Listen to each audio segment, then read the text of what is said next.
Working on a 2003 Neon here, Dodge Neon SXT. It's got the 2.0 overhead cam on it. And actually what I'm doing to it is replacing the cam seal on it's actually leaking to the bottom of the motor, and making a pretty big mess here. See, we've got a lot of oil down here, and it was actually kind of hard to figure out where this was leaking at. You have to look pretty close, but I'm doing research. Apparently the cam seal is pretty bad to leak on these 2.0s. So anyways, get ready to remove the harmonic balancer, crankshaft pulley, whatever you want to call it. Went over to Advanced and picked up this 33 piece harmonic balancer puller set, and we'll show you guys how to use this. I've already been through it once, so I'll show you guys what I've learned in my little journey here. So what you're going to use out of the kit is this piece here, the long rod, and the bolt that goes inside the gear puller. And one of the problems with this kit, using it with this Dodge 2.0, is the rods. It comes with both a short rod and a long rod. My particular kit that I've rented here today is actually missing the short rod, which is fine, and I already knew that was going to work because I've used it before. Now the long rod, you will use it in the beginning, but a problem with it is it's about 1 inch too short to get the crank gear off once you get into it. So what I've done is just took another piece of steel and maybe another rod that's exactly 1 inch longer. So, and this will allow me to get the crank gear off all the way. So another thing, whenever you're using this puller, there's no instructions really. I mean, this is a universal set, so there's not really a lot of instructions on how to use it for this particular vehicle. One thing you want to do is you want to make sure the hex head's to the outside. You want to make sure your arms are pointed in where to be pulling from the inside, so it's actually going to be pulling on the inside of your crank gear instead of on the outside. And it's got these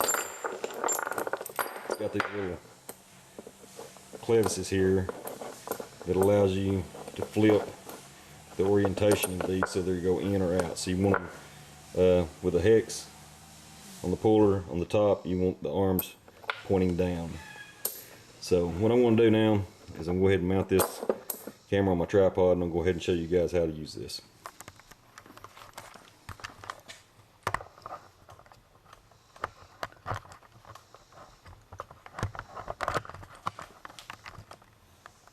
Okay, can I get zoomed in here just a little bit? And I'll try to stay out of the way as much as possible. Don't know how that's going to work. So what I'd like to do to start off is actually just take the puller and go ahead and you kind of have to wrestle a little bit to get it to go inside these openings here, to get the arms to go in here. It's kind of a tight fit on some of them, so you may have to just work a little bit. Alright, so now we got those on.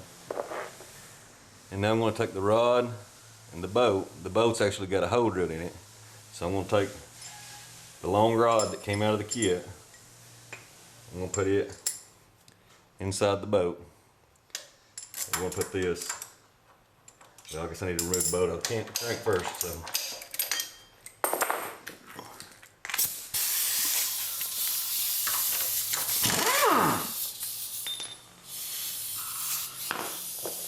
Let's try this again.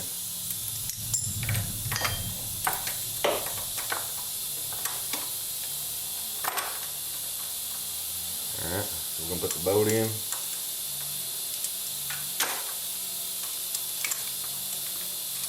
Get it started good. Make sure those arms, make sure you got those arms on there good, where it's not going to pull off.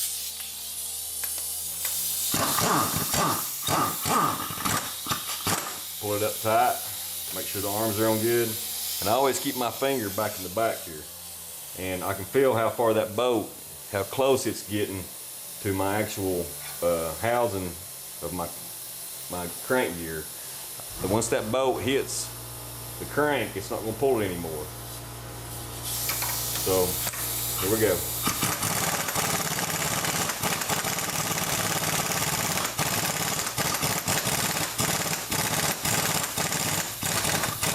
Alright, now my bolt is bottomed out. Now I'm going to show you guys what I'm talking about here. I'll try to. Maybe not. There's the crank. Anyways, see if I can zoom out.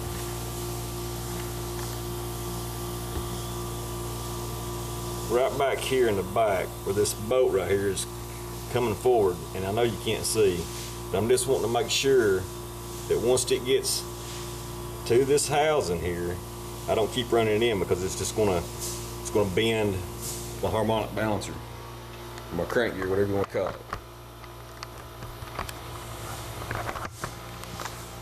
So what we're gonna do at this point, take this bolt back out. And that's as far as you'll be able to get it off with this universal kit, unless you make an extended rod just like I've done here. You could probably take it and put a piece of cut off bolt or something in there too. I don't know, you don't want to mess with threads up inside that crank though, so that's one thing you really want to watch. Alright, so here we go.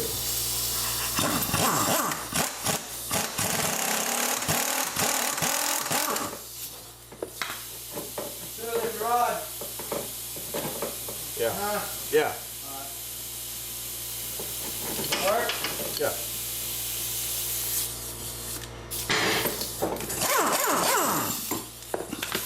And there's the crank gear out. Okay, what I was trying to demonstrate in my video there was these threads right here. Whenever they go up against the front of that gear right there, that pulley, you want to make sure once they hit that, you stop and you change your rod length here. And that rod length, it actually bottoms out in the bottom of the crank and pushes. What it does is it actually, this bolt right here comes up against that rod, and these fingers pull the crank gear off. And on the back side here, you can see how those fingers wrap around that. See if I can get that other one on there. Yeah, right there. And that's the reason you want on the inside. You want to pull from the center and not on the outside, because there's a lot of articles about people damaging these pulleys while trying to get them off whenever they're pulling on the outside or using the incorrect puller. This puller works great for doing this. The only problem is that rod's not long enough. Now, the installation, this is actually an installation kit too. This will not work for installation, and I'll show you guys in a little bit how to install this back. And the reason it won't work for installation is because these inserts right here, we don't have the correct thread for this particular engine. If we had the right threads, little insert, this thing would work great, but unfortunately this kit does not come with that insert. And again, you pick this up at any Advanced. That's where I picked this one up at. It's $121.99 plus tax. So for this particular, I think I paid $133.88.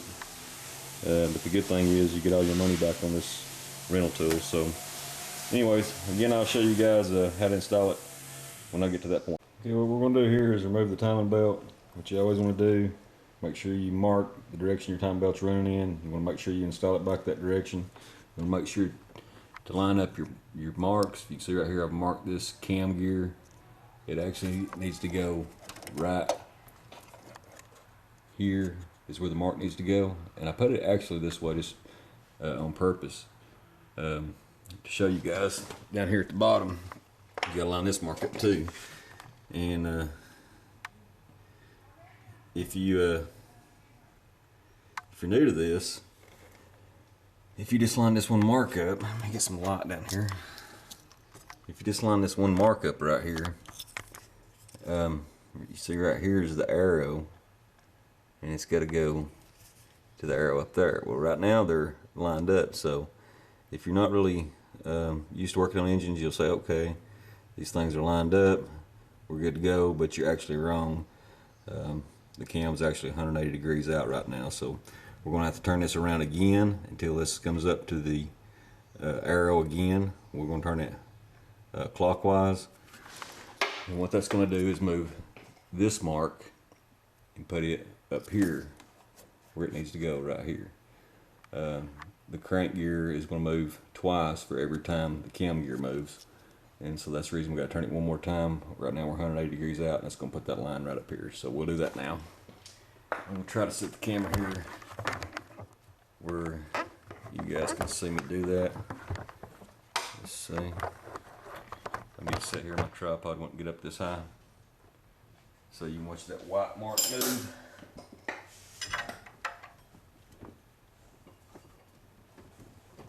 This engine's got quite a bit of compression still on it, so it's kind of hard to turn over.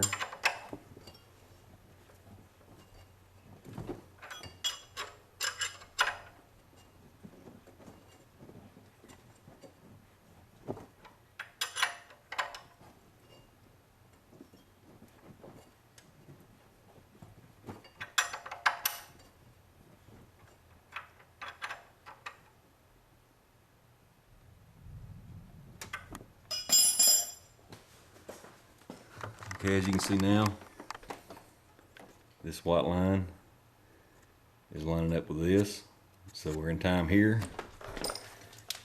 Down here, those arrows are lined up, so now we're going to take the timing belt off. Take the timing belt off, we got a tensioner, and there's a couple different tensioners on this machine, or on this particular model. Neon. Most of them do the same thing though. They're just going to put tension on it right here, and we're going to loosen this 13mm bolt.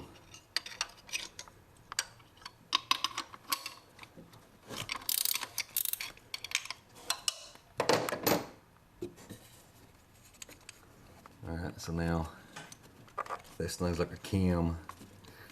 It's going to slide and release. It's going to release the belt, and that's what we'll be able to pull the belt off.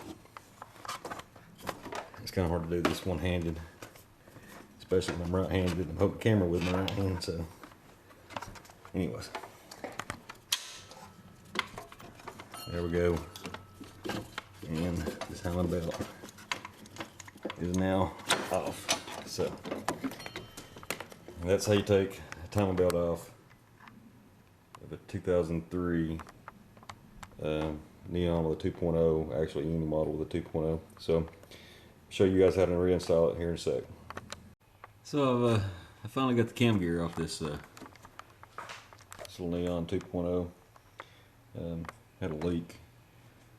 I just put a head gasket. Actually replaced the whole head on this. Timing belt had broke on it whenever I purchased it, and ended up putting a whole new head on it. And all new gaskets, Velcro gaskets. Never had any problem out of Velcro gaskets.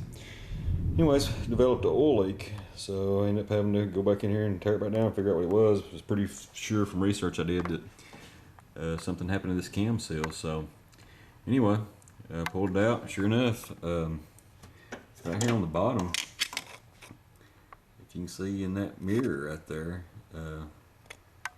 the seal somehow or other has got damaged. Not sure how that happened.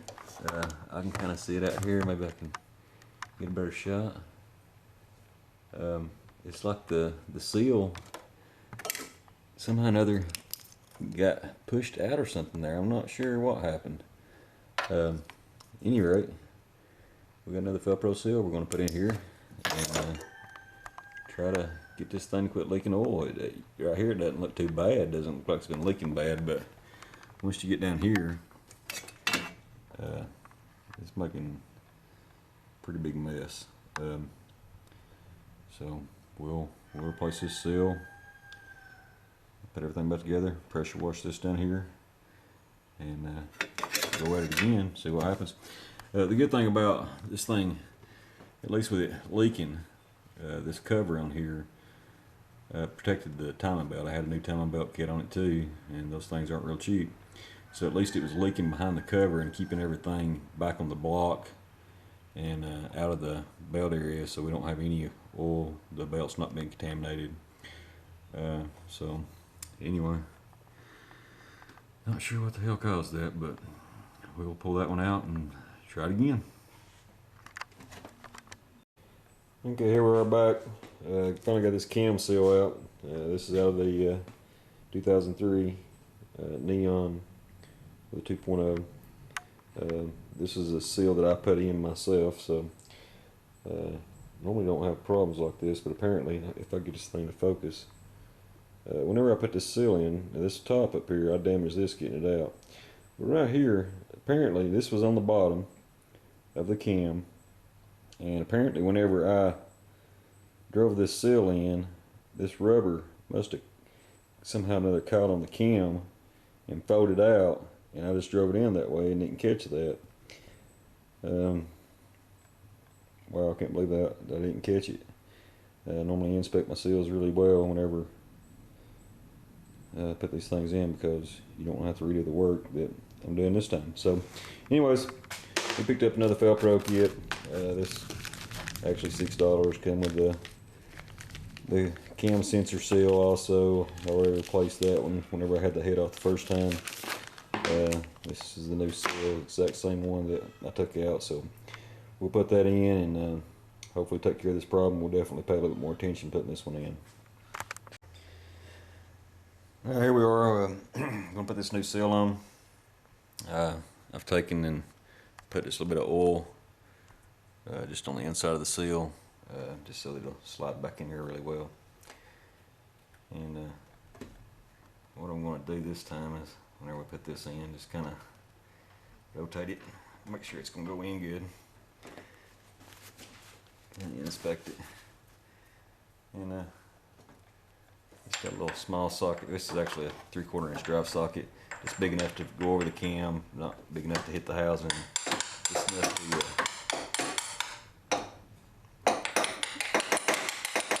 big enough for that seal, fit that seal.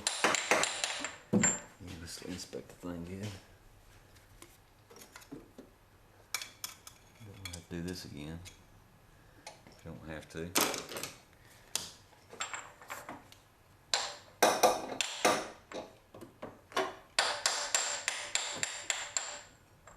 Not a lot of room to work in here.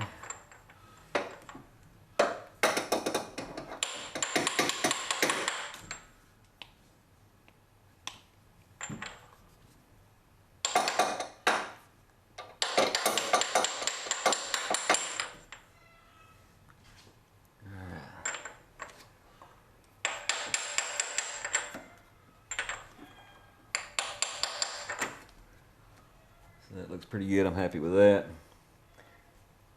So we'll go with that. That should take care of this problem. So that part is done. Okay, here we are back with this 2003 Neon with 2.0. Just got the timing belt installed. If you look right here, you can see this mark is lined up with the mark on the cam sprocket. Mine's got a little white dot on it. Yours may not have a white dot on it. It may just have a little indentation here. So anyway, that's installed in there. The water pump gear doesn't matter. This is the tensioner. I'll show you how to use the tensioner in a second. And right down here is the crank timing marks. You can see they're lined up. So the car's in time right now. We just got to put the correct tension on it. So in order to do that, you got to use a mirror so that you can get behind this tensioner to be able to put tension on it. This is the way that they've got this thing designed. So I'll try to describe what we need to be doing here. Okay, I'm trying to show you is how the timing, or how the tensioner needs to look whenever it's adjusted right. This rod running right here is actually a piece off the spring that puts pressure on the tensioner. This right here is the piece that holds the spring in. That's stationary. On the back side of the tensioner, this is the tensioner wheel. On the back side of the tensioner, you got this little I don't know what you call, a little adjustment that shows your window of adjustment where it should fall when you get done. There's a groove in it. Ideally, you want this spring to line up in that groove.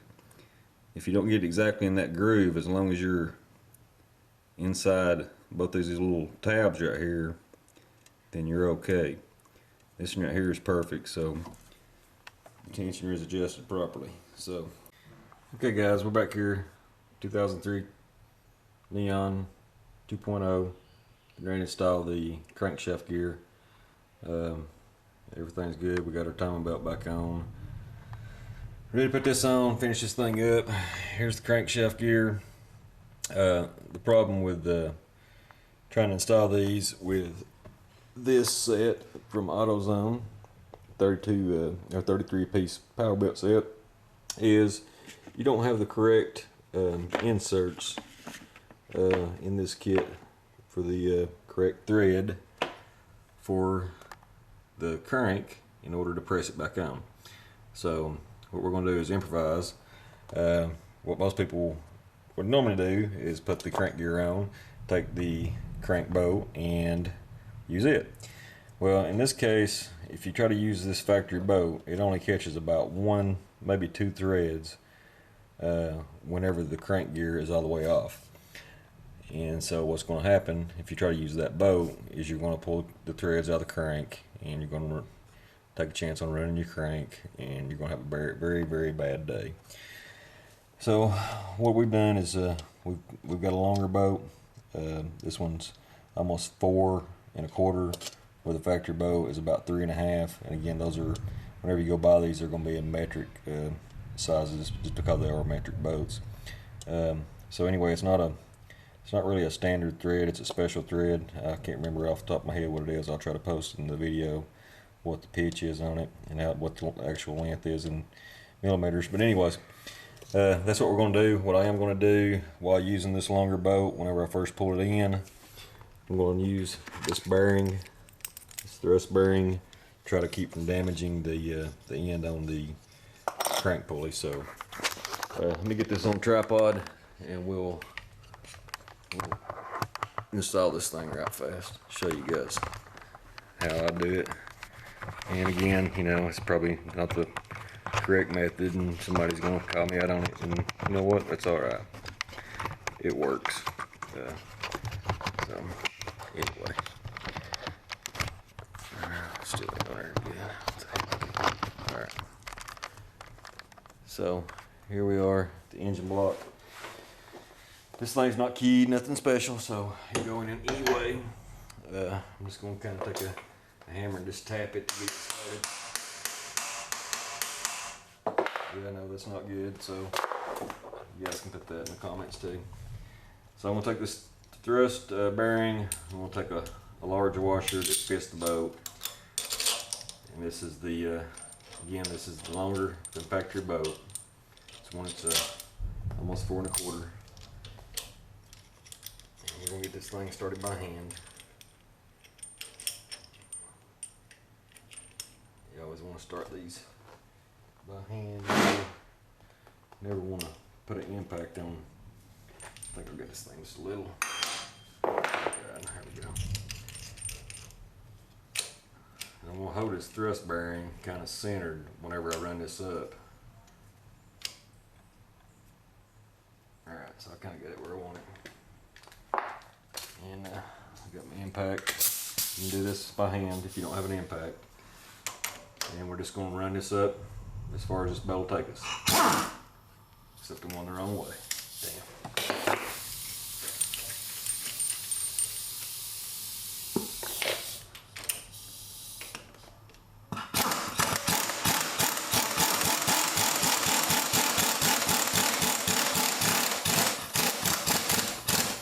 Alright, so I'm bottomed out here. I actually started bending my washer a little bit. So I'm gonna pull that out. Now we're gonna put the factory bolt back in it. We're just gonna finish tightening it down to that.